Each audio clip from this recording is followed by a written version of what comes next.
You're very welcome, Miss Annie Connolly, here to our student interview. But Annie, you're not actually a student of FYI. You're a No. past pupil. How many years is it since you left FYI? Like 4. 5. It's way too long. I don't like thinking about it because then it means I'm old. Yeah, well, how do you think I feel then? But remember, once an FYI, always an FYI. There's Oh yeah. always a way. See, look, there's always a way that we get you back in. I'll always find a way. So, Annie, thank you so much for giving up your time today on this lovely sunny Saturday. I hope you're going to go outside later before the sun I'm goes down. already outside. It's So was great. I. Where did you go? Anywhere nice? I went to the pier and I had a coffee and I socially distanced, met a friend. It was Lovely. great. It was really nice. I just went to the field with my dog. That was all I've done so far today. But at least Honestly, like it's just little things these days. It's just like, oh, let's go sit on the pier. yeah, do it, do it. It's a lovely day in the winter in Ireland. Yeah. Now, Miss Connolly, tell me all about your dance journey. So now, Danny dance. So if you were a dancer, we would call you Danny, Dancer No, Annie. that sounds like an amalgamation between like me and my mum's name. Oh, yeah, it does actually, Donna and Annie. Does Annie. it? Does it? Yeah. So just for all of you FYI people, that Annie is in fact Donna's daughter. Just in I case, think I probably think some people Donna's are like, more like well known than I am. Like anytime I'm like somewhere, everyone's like, "Are you Donna's daughter?" And I'm like, "Yes." What gave it away? The like stunning resemblance, or the fact that we're like the exact same. but it's funny because some of the new kids probably haven't even met Donna yet because we're not in the studio. Yeah, Just like, actually, that's really yeah, weird. and even knows, and when she does come in the studio, she just has to sit in a corner, very socially distanced away. Also, I'm the OG. She came after me, so I would just like to point that out. Yeah. There you go. And also, actually, well, actually, no, Donna would see them outside when she'd be letting them in, but not at the moment. We're just on Zoom. That's all. Right. So, Annie, come here and tell me all about what was your dancing journey. How did you get started dancing? Like, I feel like I've been doing dance always. Like, Sure. so I like did, like Chinese dance ballet. Like we moved here from America when I was 6. So I did like ballet and all that, like before I came here, and there's loads of like really good photos of me in my mum let me dress me myself because she was a nice mum, and I used to there's like all the nice little girls in their like pink tutus and like their pink leotards, and I decided to wear like a red leotard and like yellow tights or something. I just didn't like I was like I had a really like eclectic fashion sense when I was a kid, like Yeah, woolly tights, like it was a whole thing. I like it. So like I did that, and then I moved here, and yeah, I mean, like I feel like I started with you like not that long after I moved here. I think it was probably like a year. Yeah, I I did want a to little say bit. 10 though, because it was definitely in the studio on the river. No, no, no. It was in the Pilates Pilates studio. studio. My It God. was that far back. Like it was Oh my a goodness. long time ago. Like Yeah. it was. I think you had just started. Because I did a little bit of ballet, a little bit of Irish dancing. I did Irish dancing for a while. Yeah. Because I was obsessed with Riverdance when we lived in America. We used to go whenever I came to town. It's like Yeah. typical Irish American Oh my God. parents. Annie, side note, I only just saw Riverdance like just before lockdown. No, I know. I know. We took my it's mom the for best thing. her I'm still birthday. obsessed. It's like the best thing ever, but I can't believe I The only best went. thing. I'm I so think I obsessed with only went this Riverdance year. still. Yeah.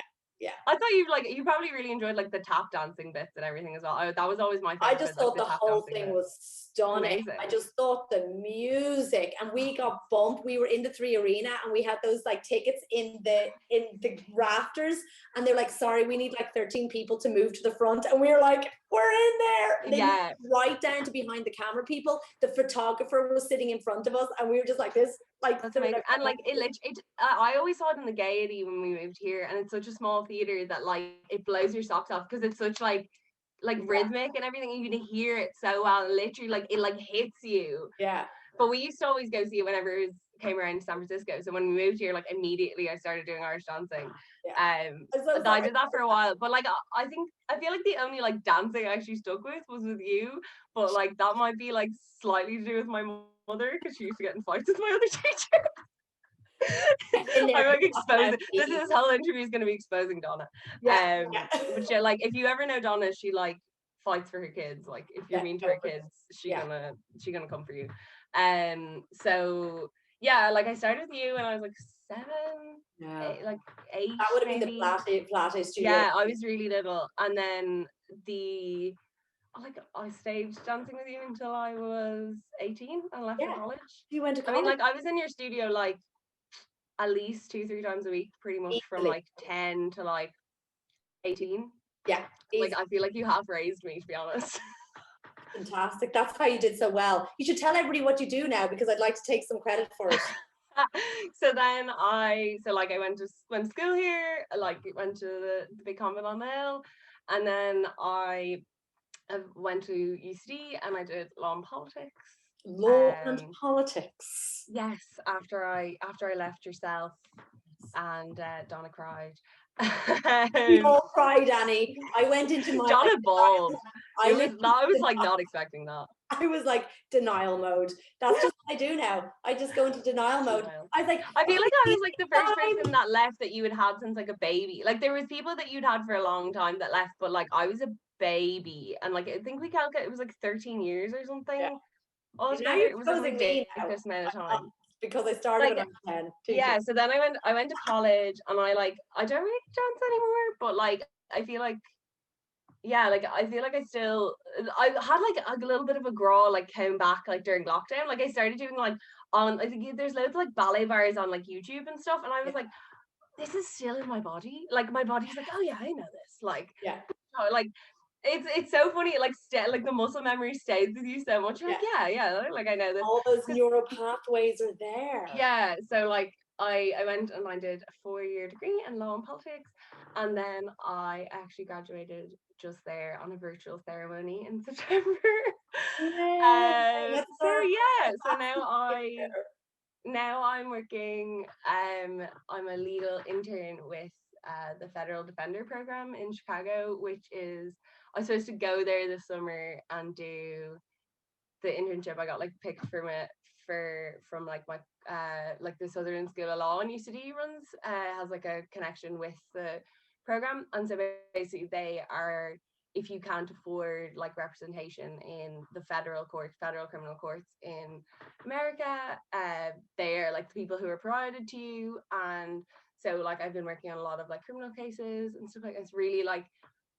It's really good experience, because like it's really like thin out of the wedge. Like it's very like you do something and it has an impact, whereas like sometimes when you work and like it has such like diverse like dispersed impacts, and you don't really feel like you're doing anything, whereas like literally the other day it was like my first motion that like anything ever happened on, so I wrote like a motion for a guy for like early termination of his probation. So he spent like a long time, like over 10 years in prison for drug offenses, and he's quite elderly now, and he's on probation, and like doesn't really need to be on probation because he's an old man and he's already like threatening anyone. So like probation is like they supervise you after you're released. And I wrote a motion, like the guy that I work with gave it to me to write, and his probation got terminated, so that was really nice. So like he's like off probation, and like I was like, it was like such a like I did something and it like had an impact on this man's life, and it was just really nice. Oh, that's lovely. Aww. Well, I was like, I'm such like a baby lawyer, but like so like I was so excited because it was like my first time like doing something that like did something for someone. But like so that's amazing. So like after this I'm gonna do my clapping hands reactions. I need some of these and I need some of these. I don't actually normally get all these, by the way, on my other computer. So then I did that. I'm doing that, and then I'm going to do some more exams, like post-college exams, and then I'm gonna hopefully train to be a solicitor starting not next year but the year after. So successful. Now, Ms. Connolly, the conversation we were having there it sticks out in my mind because this is so just so crazy to me. I remember that you came and told me the story. Now, just for a backstory for anybody who's watching this, is Annie, when she was leaving 18, she was the top dancer in the school. Like, this girl has talent to like explode your mind. And she told me a story about how I'd started up this thing called a super troupe when she was a little bit younger, and it was because I was working with the town twinning committee, and we were able to take like a group of kids over to France, and they got to perform as part of a festival. So I put together the super troupe, and to me, like, it was like a no-brainer. Of course Annie's in it, but she told me that the first time I did it, that she did an audition and actually didn't get it, and I was like, are you sure? That doesn't really sound very believable. And she goes, no, absolutely. I didn't get into it, but you told me to go off, join in some of the junior classes in street dance to get your training and your skills up, and then try again next year. And I'm like, did I? Well, that was wonderful. Lucky I said that. And she did. She came off, and I remember you spending like an Easter camp working with kids a lot younger than you, and where some people would kind of like snub their noses and going, I'm not working with kids who are younger than me. But you came and you slogged out for the week, and you were getting your skills up as well. And then when you came back the next year, you were in the super troupe, and then you were like in everything. I think didn't you choreograph something for one of the shows one year? Were you in like a choreography competition as well? Yeah, like we did. Oh God, I did like everything. I won like I literally want everybody to know she did do absolutely everything. So when she came back, it was a long time, Zoe. I know. I was like, I can't believe you didn't get in. What happened? I was really little though. I think I was only like 12, or I think it was only like 11 or 12. I think it's such an amazing story to tell, that whole persistence and determination, not just for dance, but you need as a human being. Like, if you get one knock, don't be like, oh, that's it, I failed. And like, the best quote I've heard at the moment is, you're only a failure if you stop trying. So if you keep going for something and going for something and going for something, and you get knocked back, but you keep going, the whole, like, light bulb thing, 10,000 failures to make it. So you only actually fail if you give up. And that's, I just think that is such an important like story, and I think that's such a valuable life skill that you have. And like, even for like that poor gentleman that you spoke about, imagine if his promotion had to continue on, and you were just like, oh well. Whereas you could go back again. I think it's such a good, what those transferable skills that I want to applaud you for, Ms. Connolly. Applaud you for. Thank you. Yeah, I mean, like, I guess like I'd kind of forgotten about it, and then like I remember you said something. I was like, I don't think I got in the first time, but like, yeah, I think I was just young, and I hadn't done like, I think I'd just done like hip hop. Yeah. And like, I hadn't really done much like else outside of like kind of commercial stuff. And you were like, yeah, just like go away, and like you were close, but like just like train more. And I was like, okay. So like, at the time, in order to do like a street dance class, you had to have like done like a lower level one, or done a camp, because like like, it's important, because like, you don't want, if you're gonna have like a higher level class, you don't want to have to be teaching like baby stuff, you know what I mean? So like, when I'd qualified with Urban Strides. That was like right straight away. And I was like, I have so much to teach now. We have found the formula of how to actually create. Before, we were just doing what we call, this is no longer hip hop, this is called a commercial class, because we're not actually doing hip hop. Now I know the stuff. So people had to kind of go through that phase of learning the basics before you go into the advanced class, like.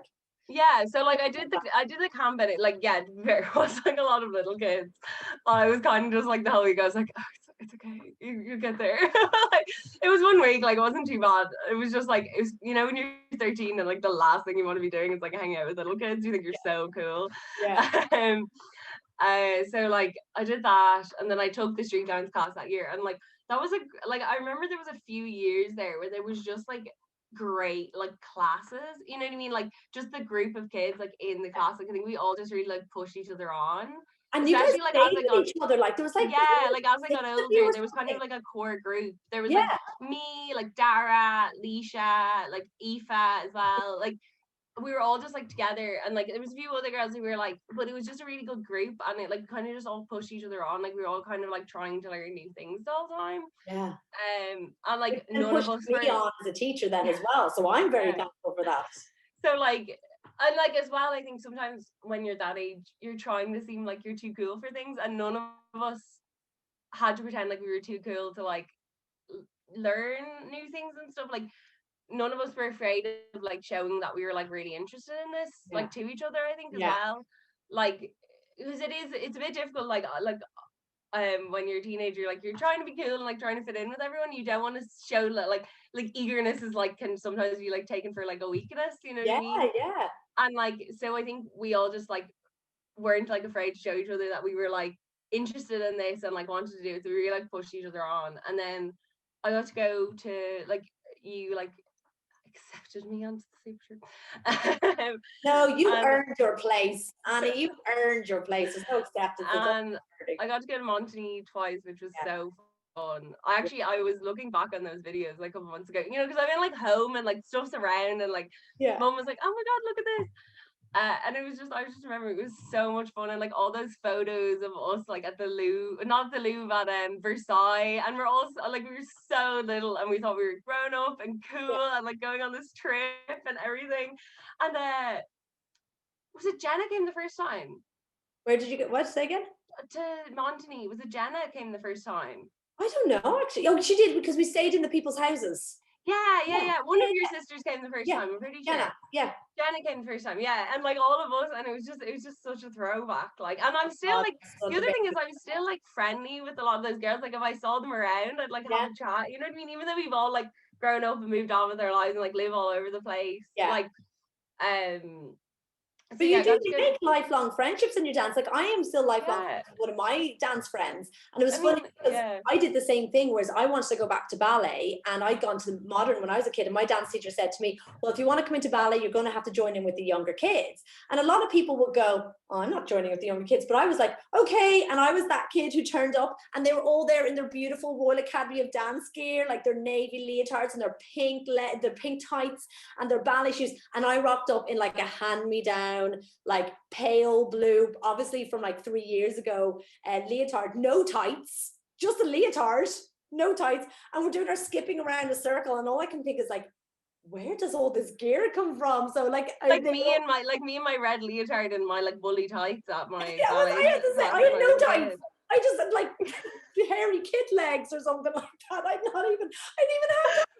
Oh, fully like that's the thing. Like I think like we were all just like, I like, also I'm like such a rule follower as well. Like that, like if you tell me like, even if like I probably could have just been like, hey Zoe, could I come to the street dance class? And you would have been like, yeah. And like, but because the rule was you had to do like one of the junior classes or a camp, I was like, well, guess I have to do the camp. Right, tell me where I need to be. Terrible. Like, because I'd been going to you for so long that you probably would have been like, yeah, that's fine. And I think my mom was working there at that point. Yeah, I think it's so funny, but I'm the same. Oh, if my dance teacher has said, right, what I need to, actually my dance teacher did once say, you know, we need to get like a fitness program going. So I was like 12 or something. I started getting up at 7 o'clock in the morning and like cycling 2 miles every day. Like, okay, Zoe, I was not on that. I know. Seriously, if she told me, right. She told me I needed to do core exercises, and I was like, I love core exercises. I just filmed a demo with my students on Thursday. We haven't done core exercises while we've been on Zoom. So guess what? We're doing core exercises. So I actually filmed. I love my core exercises. Yeah. So yeah, I mean, like, I think, I did like the 2 Montignys. I mean, like definitely in groups, won like choreography competitions like a few times. Yeah. We did like the competition out in Lara, like me and like Leisha and Alison, I think, as well. Yeah, for the dance company then. Yeah. And then like I think when we were leaving, you let a couple of us do like dances in the show. So I did one, like it was like the year before I left, because we didn't have a show the year I left. Oh yeah, still mad about it. Why did I do that? Did I just have a baby or something? You were just having on and off years. Yeah, but why did I do that? I just had Oliver or something? I can't remember. I think it was just a lot. That was a terrible idea. Don't let me do that again. That was a terrible idea. The years obviously went very still slow. Bitter. Hashtag still bitter. Yeah, I know, actually no, that was what it was, because that happened on your year. That was the year I vowed never to take a year off doing the shows again, because I was so brokenhearted that you didn't. Oh, that's so sad. I didn't need to make fun of you that much, man.